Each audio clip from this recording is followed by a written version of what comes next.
paano na ang bansa natin kung sila ang maghari ulit, ano? Paano kung nanalo si VP Sara Duterte, mga bossing? Narinig niyo na ho ba, mga kababayan, yung ano, yung No More Unitim? Narinig niyo na ho ba, mga bossing? Boss Mark, sabi ni Roque, meron daw nilabag na batas ang PNP na nag-serve ng warrant of arrest kay Kibuloy.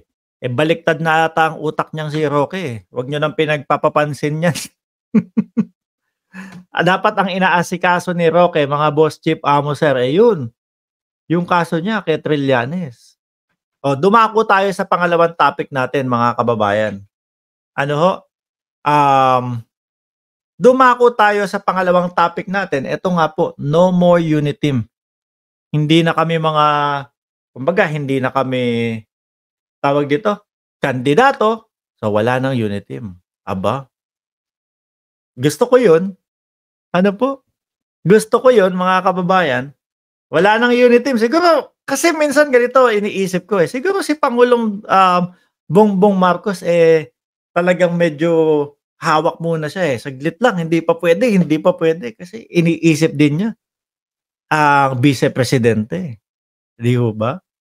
Ano? Hanggat maaari, wag. Wag makapasok, wag. Siguro pwede na ho ngayon. Ano po? No? Pero bago yan, mga kababayan, kailan pa ba wala ang Unitim? Nag-umpisa akong maniwala na wala na yung Unitim, mga bossing, yung una nilang mautog. Ano po? Yung una nilang mautog, mga kababayan. Bakit ho? Doon na talagang bumanat na sila ng paninira Tatay, anak, miski si Inday Sara Duterte ho 'Di ba? Pumunta lumabas ng bansa ang ating pangulo, mga bossing. Lumabas ng bansa ang ating pangulo. Ikaw ang OIC sa ating bansa. Ano ginawa? Pumunta doon sa rally ni Kibuloy, mga bossing. Ang isinisigaw doon sa rally ni Kibuloy pabagsakin ang gobyerno ng Pilipinas. Doon ko napagtanto na talagang wala ng Unitim. So at least ngayon, mga boss, chief, amo, sir, no? Wala na talaga. Siya na yung nagsabi ng final, wala nang Unitim. Di ho ba? So ngayon, siguro wala nang iisipin ang ating pangulo, pwede na sigurong papasukin na natin ng tuluyan yung International Criminal Court para naman po yung mga sumisigaw ng mga hustisya, na nabiktima daw po nung panahon nung kanyang tatay ay nanunungkulan, mabigyan naman po ng hustisya kung totoo po yung kanilang mga sinasabi. Di ho ba, mga bossing? Ayan. ICC. Bakit, Mark? Bakit papapasukin? May justice system tayong maayos. Di ba sabi nyo kapag yung kay Kibuloy, pagka wala nang justice system ang Pilipinas? Si Kibuloy kumbaga ganyan. Bias kayo kay Kibuloy. Sira na ang justice system ng Pilipinas. Di ayan na. Pwede na mas lalong pumasok ang ICC. Di ho ba? Mga kababayan? Madami ho ang tumatangis, madami ang umiiyak, madami yung mga naghahanap ng katarungan para dun sa mga kaanak nila, mga bossing. 'Di ba? Yung isa nga doon habang nanonood ako habang ako ho ay nanonood, mga kababayan, nung hearing doon sa Kongreso, binaril daw yung kapatid niya, walang kalaban-laban. Ang tatapang daw ho ng mga pulis. Tatlong putok daw ho, pero sinasabi ng pulis, 2 doon sa kapatid. 2 doon sa nategi. Tapos 1 lang daw ho doon sa tomboy na pulis, mga kababayan. Diba mo, 5 meters lang ho yung pagkakalayo Kaya natanong ng ating butihing congressman, si Bosita, may anting-anting ka ba? 5 meters, 2 putok, hindi ka tinamaan? Oo.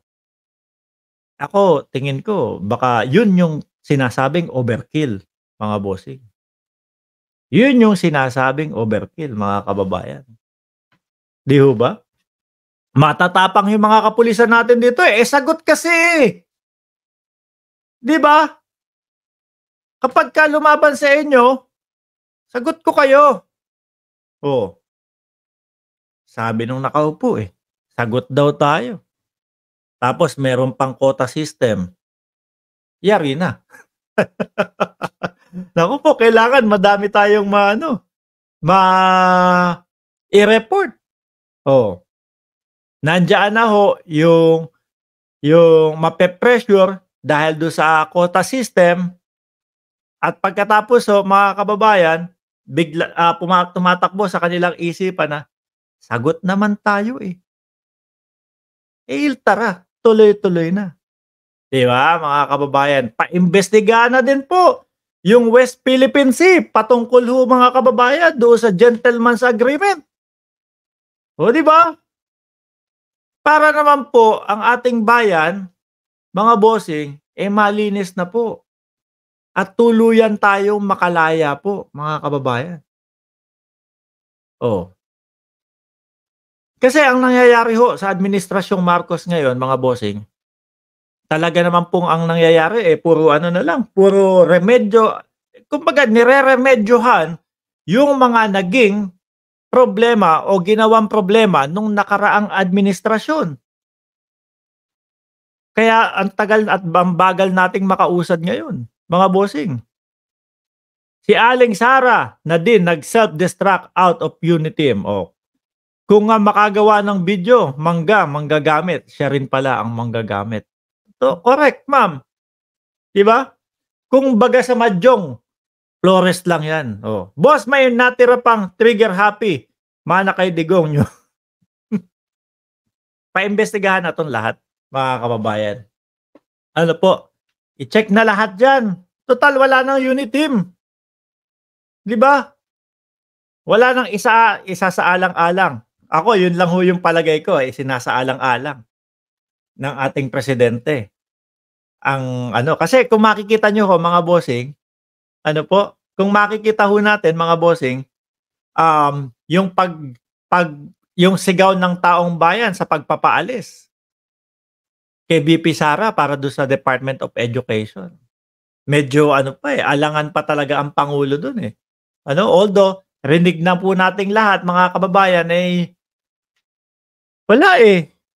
Hindi pa ako eksperyensyado dito, eh. Ano, wala, eh, kulang pa yung nalalaman ko, aaralin ko muna kaya umasa muna ako dun sa mga nakapalibot sa akin. Which is, isa din pong masasabi nating nakakabagal po sa pagtaas o pag-angat ng kalidad ng ating edukasyon, mga bossing. Nandiyan lang yan, nagtago sa Glory Tunnel. Glory Tunnel, Glory Tunnel, Glory Hall, Glory Mountain.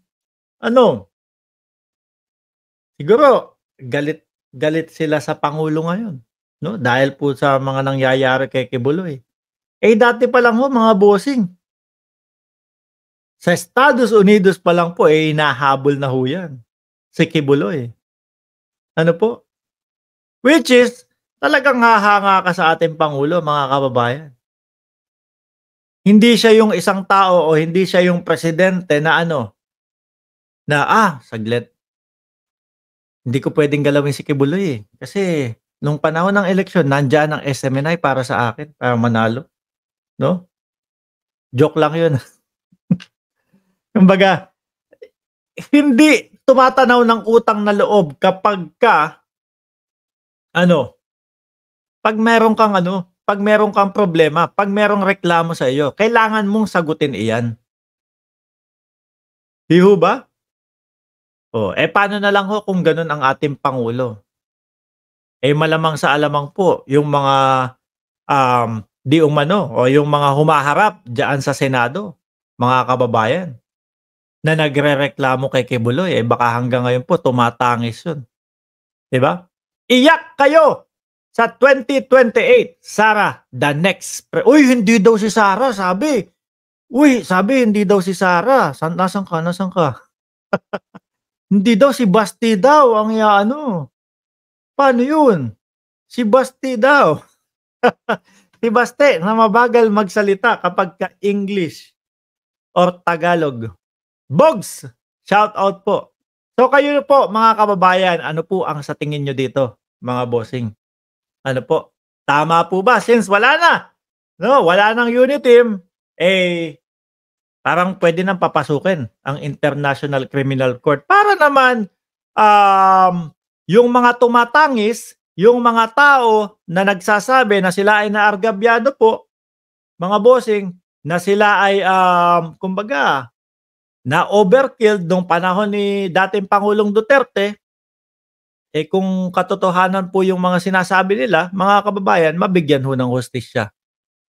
At ito namang kampo ho nilang mga DDS, sinasabi nila, wala nang justice system dahil nga daw po kay Kibuloy, panggigipit daw po kay Kibuloy, mga kababayan. So, tumpak, sakto. Diba? Sinasabi niyo, wala nang justice system, so papasukin na natin ng ICC. Ganun lang naman yun, mga bossing. Okay, dapat papasukin na ang ICC.